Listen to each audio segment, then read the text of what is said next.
For USCFootball.com, I'm Keely Eure here with Dan Weber for instant analysis of USC's 11th practice of fall camp. Now the Trojans came out to Howard Jones Field in shoulder pads only. And Dan, you and I were discussing, it seems like shoulder pads seems to be the sweet spot for USC when they practice. Yeah, I mean, I think they do. You can do everything that you do in no pads, but I just think they do everything fundamentally sounder, more aggressive.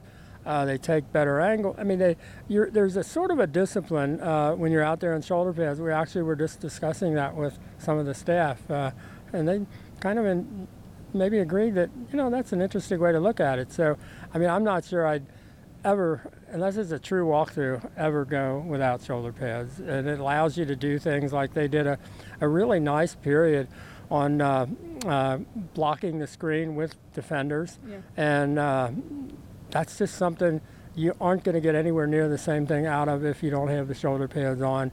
And I thought that was a really good session, and the kind of thing maybe we haven't seen that much in getting screen passes timed up really well with the blockers against defenders. So I'm a big proponent of when in doubt, go in shoulder pads. Yeah, that was a new drill that we saw so far this fall camp, and I think it was really beneficial for both sides of the ball. But as far as the rest we saw in practice today, we saw an overtime drill towards the end of practice. It looked like the offense won. We saw some new things from the offense as well, some creative plays. What did you see from the offense and from the quarterbacks in particular? I think we saw, JT came back. Wherever he was yesterday, he was back today. Thought he had a really, really good day at the goal line. He's able to throw the ball in there, through a diving ball to Devin Williams, can throw the fade, and they got creative. And this is a team that so far seems like they can run the trick plays. Trick plays have not been a friend of USC football in recent years. Occasionally they'll hit one or so, but this team looks like they've figured out how to do the trick play stuff. So we got to see one of those, but I think we saw some real battles, especially the Devin Williams versus Chris Steele. That was, that gets them going. That gets the defensive guys going. The two big talkers, on both sides of the ball, and they're arguing about, who was there was one play. Yeah, there was one play. There was a flag thrown, and they're both arguing the case of I don't even know who the flag was on. It was for Devin. It was on Devin. And they are both arguing their case, and they're really really into it. And we're standing behind the defense, so it really gets the defense into it. Now I know they say, "Whoa, it's not just any one guy," but yeah, it's Devin. They really they look at each one of them and talk about.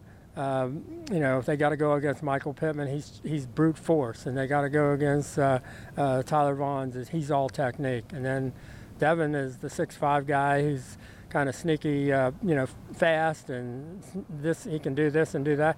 So they're getting challenged. I thought one of the good comments after practice was Clancy thought that there's been really big improvement among the corners in the last 2 to 3 days. Yep. He thought they've really had enough time, and they're starting to, and that's what Greg Burns said, what do they need? They need time. They need reps, and they're certainly getting them. Yeah, I think we've definitely seen a jump for Chris Steele as well in that improvement category. But before we move on to our interviews with coaches and players, you noted a good day for Keenan Christian, the freshman running back, as well as Marquise Stepp. He had, I believe, one touchdown in the overtime period, but good day for those two. Yeah, I think they're using Marquise to, carry people with him. You just say he's going to move the pile, and literally move the pile. And I thought we saw Keenan is showing a lot of determination. You're never sure when you've got a guy who is the fastest combination track and football player in the history of California high schools. That's like a big deal. And you're never sure how much is that football, how much is that guy, tough running, all of that kind of thing.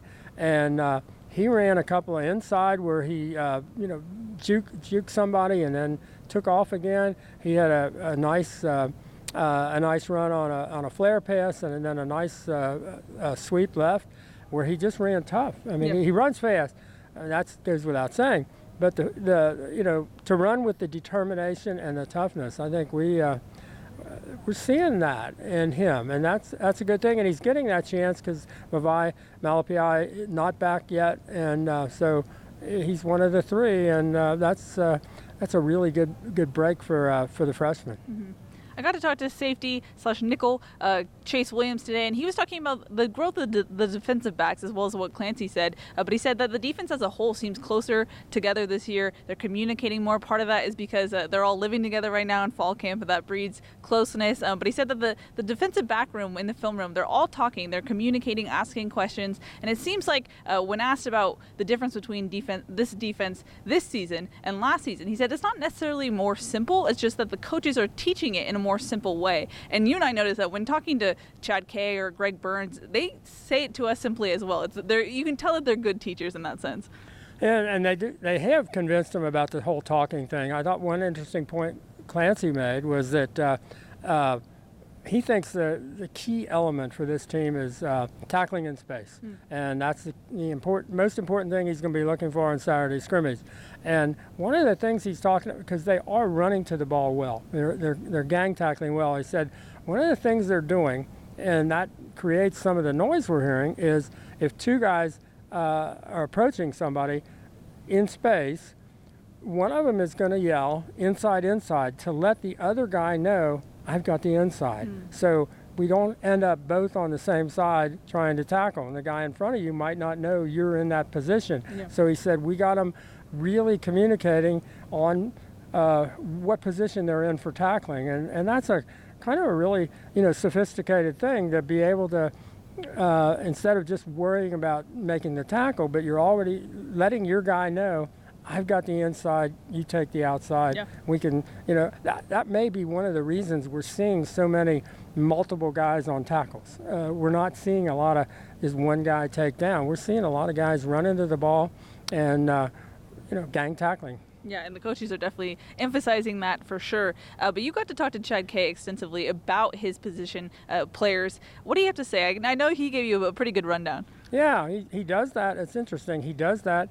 When he watches film, they do the cut-ups, and then they send it to the guys so they can see it. And he said, I put little comments on there so they don't have to wait till tomorrow practice to know what I'm thinking about what they're doing. They can see it after I'm finished with it. So I said, well, why don't you give me a comment on each of your guys?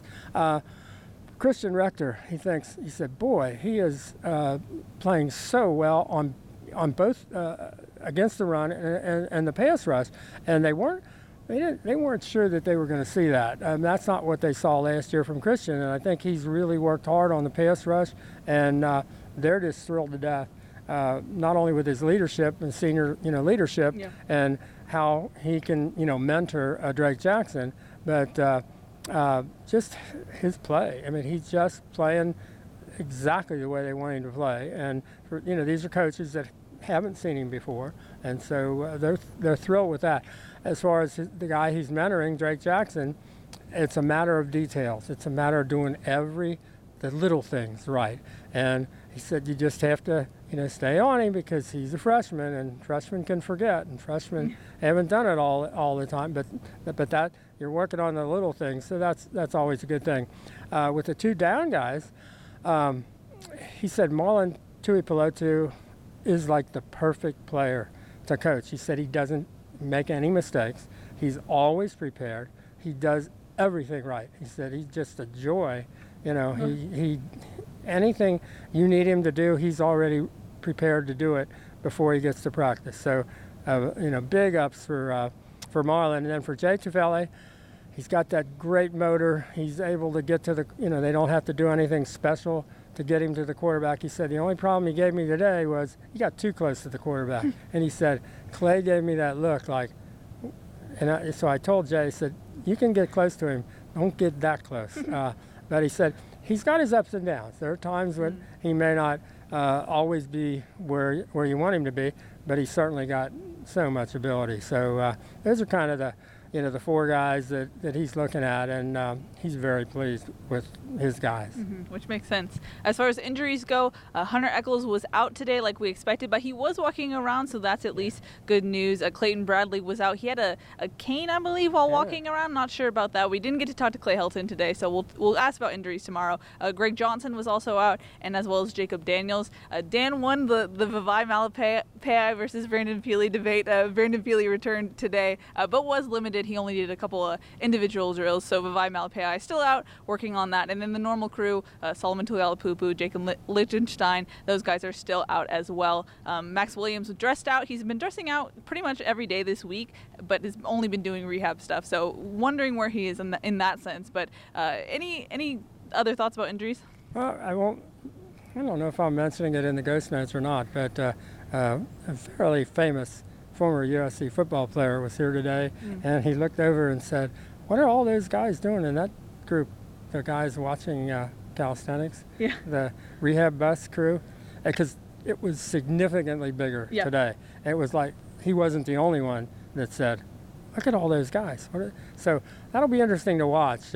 We've seen John Jackson, for example, wonderful job coming back and the way he's done it, and other guys have done that. It's going to be interesting to see how these guys work through things, and we've seen the examples in the DBs of Elijah Griffin and Isaiah Palomalu and Talanoa Hufanga all coming back. CJ Pollard, all guys that are coming back. So it'll be interesting during the season to just see how guys get themselves back. You don't want that group too big. Yeah. You don't want them blocking you out. Like when you come to watch it, and we get to see at the start, they're just starting calisthenics. And when there's a group between us and the calisthenics, you can't see the guys that are doing calisthenics. You think there's too many guys there. Yeah, that's a good point. I know in instant analysis we're usually saying the highlights, the good things. Sometimes we point out the bad things. But is there any concerns you've seen from this group so far? Is there anything that you wish this team would work on more or be better at this point of camp? That's a good question. I think one of the issues they've got to deal with is when do they make the quarterback selection, and when do they get all the the great majority of the throws to all of these good receivers who all do different things well. Like the touchdown to Devin, you have to know he's going to be a 6'5" guy is going to be able to dive for the ball right across the goal line inside of a DB. You have to know he's going to do that. They did. Okay, that worked. And the fades, all these guys do them differently. Or the little, that slant and then cut up for Amon-Ra. So I think they've got to, make a decision there. How are they going to do that? But I think they're getting more into a game rhythm in terms of the run plays and the pass plays. I think that's working out. We're seeing in pads enough to see them be able to do that. I'm pretty pleased with the way this practice is going. I think they're doing a pretty good job. I would probably not do too many more no pads practices. I'm not sure they get enough out of that. You can still punt it, you can still throw it and catch it and all that with shoulder pads on. But there are things you can do, and I just think with this team, with this temperament, coming off last year, every time you can say football is a physical game. There's a reason why we wear these pads. I don't think you're going wrong. Yeah. Now, we didn't talk about this yesterday, but Graham Harrell said in his scrum that he felt like the offense so far has kind of been up and down, on and off, especially in its energy. Do you agree with that assessment? Now, what have you seen from this offense as far as their consistency? Well, I think in the run game, I think they're facing, a defense who is really, as Coach Chad said today, stopping the run is the number one thing. So they're geared to stop the run, and the run isn't necessarily what this offense does the best. So, that's a hard thing to handle right now. But they keep working at it. I like, the way they're working at the run, and they haven't given up. And I think that's the thing. If they can run the ball, they're going to be really good. Yeah, it's that simple. Yeah. So they got to just keep running it and working at it and running it and working at it and starting to believe in it and get everybody. They need Vi to get back, but I think to me that's the key. I mean, I always thought football is not that difficult in a lot of ways. We always thought this when USC made the move with Pete to the top was the thing they did best. When they could run the ball, everything changed. And they always could stop the run. So once USC had a team that could run the football and stop the run, even now with air raid offenses and everything else, if you can run it and stop the run, you're really going to be in good shape because they can do the other stuff. Yeah, for sure. Now, Thursday is going to be the last practice at Howard Jones where we can see it in its entirety. If we have this uniform schedule down, I think tomorrow will be no pads, which you just said you don't really agree with. What are you expecting from tomorrow? Well, I don't know, because it's like a 2-day get ready for Saturday sort of a thing. I'm not sure you need 2 days to get ready for Saturday. I think, for me, and we're the classic second guessers. Today went so well, you'd like to just see them do today again. Yeah. And then Friday is not scheduled, but we know they're going to do a walkthrough, probably at the Coliseum. So I would think they could handle all of that on Friday. I think the advantage of preseason is you get an extra day. You might as well use it. You're going to end up, when you get to the regular season, you're going to cut back a day, but I don't know I would do that this week, but that's just me. Yeah, makes sense. As a reminder, you can show up to the Fall Showcase on Saturday. It's at the Coliseum. I believe it starts at 2, so you can get your tickets for that. But that's going to wrap it up for day 11 of USC's Fall Camp. For Dan Weber, I'm Keely Eure. For more, check out uscfootball.com.